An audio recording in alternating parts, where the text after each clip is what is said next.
Okay, so this is the third video on Lori Vallow Daybell. Now, I do recommend if you're interested in this video, please watch the first two because I kind of set it up. Okay. Basically, now I've already described her personality basically, and I've already basically described the provocation that unfortunately led to Charles Vallow murder. Okay, because I do think that came out of a provocation. I mean, she's crazy, but Charles Vallow miscalculated his righteous desire to put her in a place, basically.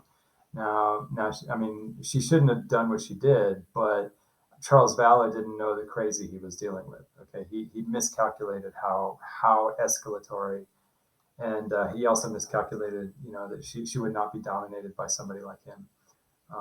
I will say that she could be dominated, but she probably could only be dominated by somebody who had genetic pioneer stock as a true genetic Mormon, somebody who really is born into Mormonism, who was like, say, a pioneer, um, part of that, that had the old tradition sort of in their blood, and also maybe somebody who was very high up in the either high up in the church or who she would regard as an expert in their, theology or whatever.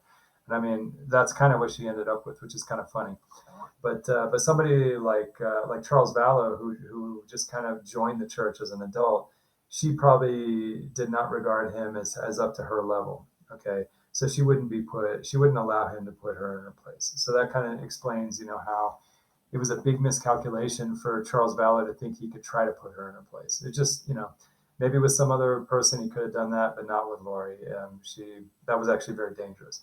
Anyway, but to give the full picture, I mean, I don't think the full picture is complete without looking at some of the midlife crisis elements here. And for a person like Lori, a midlife crisis was not going to come easy, okay, because she had a lot of her self-esteem invested in her youth, in her beauty, and the connection of her beauty to upper middle class status. Okay, then those things were very important to her uh, from a very early age. She was basically raised that way by her father.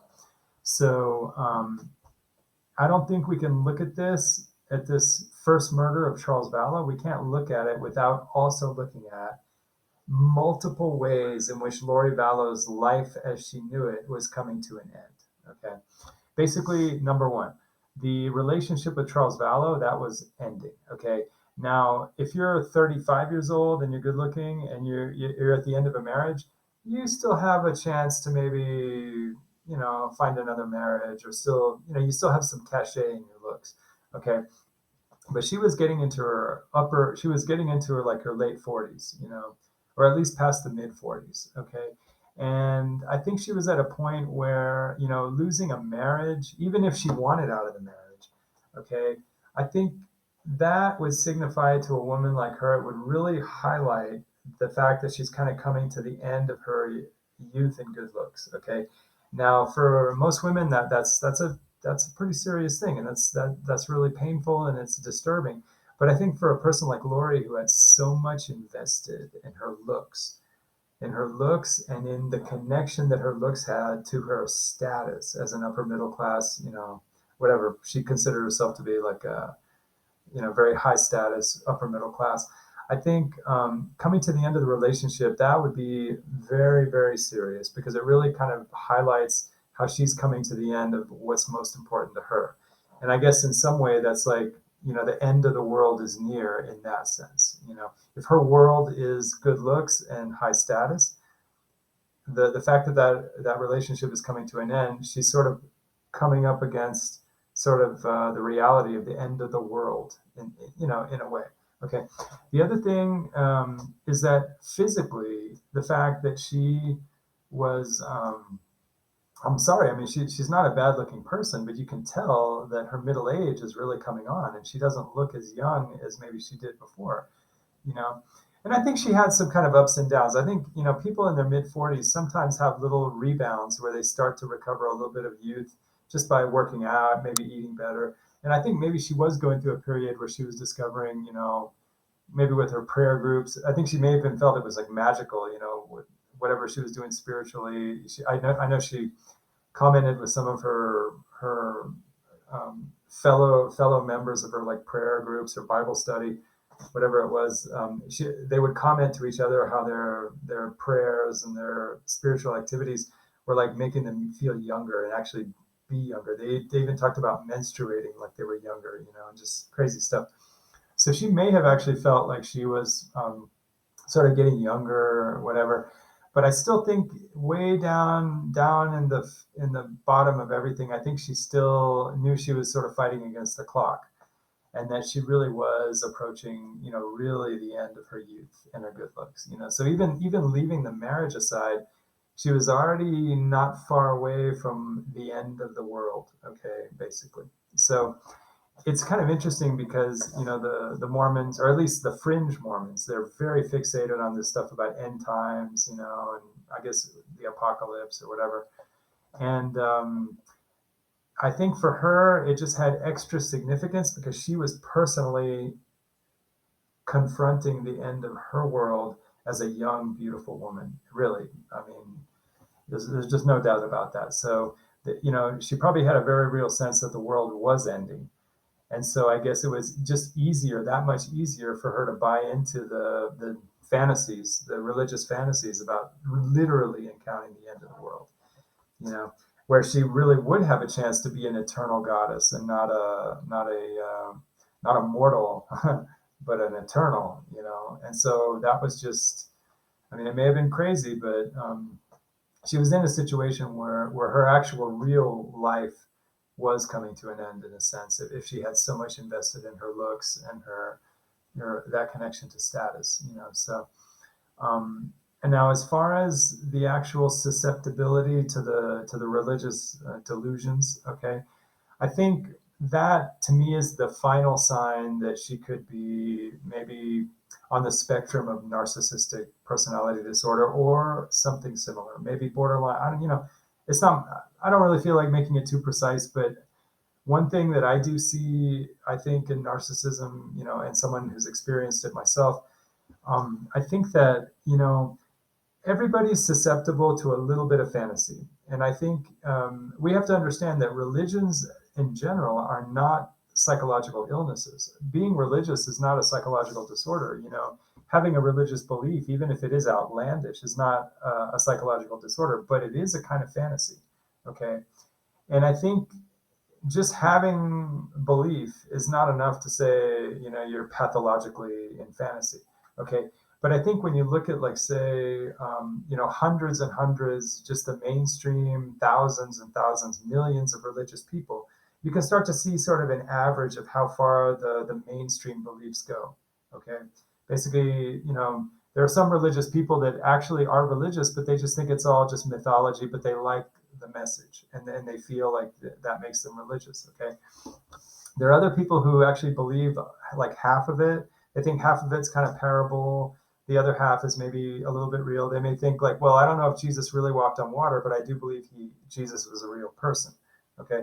And then you have the people that not only believe that Jesus was real, but that he really was born from a virgin woman, and that he really did walk on water. And, so there's all the different range of where normal people who are not disordered can have their beliefs. Okay. But then when you get more extreme, again, it depends on the culture, because if you're raised in a culture that has very extreme beliefs, obviously you're gonna be more, outside the norm. But I think even by Mormon standards, okay, I think even if you were to take, like, say, the average Mormon female with the same background as Lori Vallow, okay, I think you would find that towards the end she was going way off the charts in her beliefs. Okay, way off the charts. Now, I don't think that right there is. I don't think that by itself can tell you if a person has a personality disorder. But I think when you combine with all the other things we've seen in her, okay, and I think the most important thing that to me is very telling of the personality disorder was, again, going back to the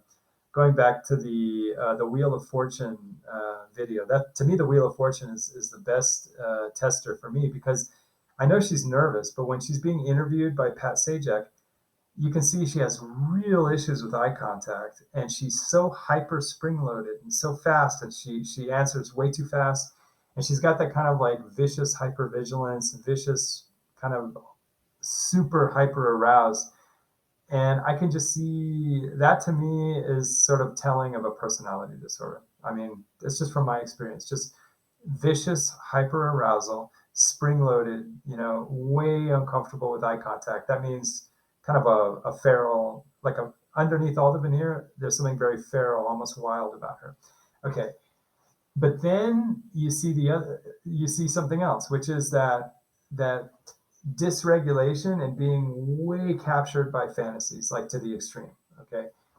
And I think when you put all those things together, I see that the ability to go way off the charts in fantasy, that to me, when combined with her, kind of vicious hypervigilance, I mean, that tells me that she probably is in the range, I think, of at least close to a personality disorder, if not way well into a personality disorder. I mean, it probably depends on, every psychologist is different. No two psychologists will diagnose the same.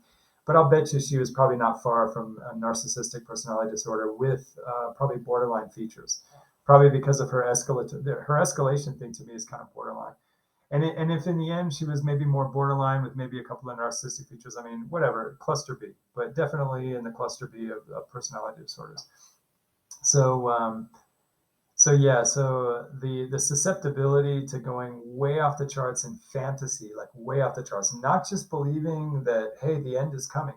Like probably a lot of semi-normal people think that, hey, in the next few months we're going to have the end of the world. But she went beyond that to think that she was a special person, very high up, very close to Jesus Christ, who would be part of the 144,000 and would, just sort of be right at the top as a goddess, and just to the extreme, you know. And so, and that's obviously very dangerous, because if you're susceptible to extreme fantasy delusion, that is, let's say, kind of egocentric delusion, that sort of like your very self-esteem sort of depends on these very extreme fantasies. That is a recipe for big time. That is big time. That's a recipe for big time instability. Okay, and in her case, danger, because she's a major escalator. Okay, so probably the fact that she had a little bit of a borderline symptom with the escalation, it was just a perfect storm, combined with those narcissistic features, and combined with the fact she's sort of encountering a midlife crisis and a relationship that's coming to an end, and all these things. It was just a perfect storm for crazy, crazy, unstable things to happen. So that's basically my portrait of her, and everything else that happened to me is just predictable.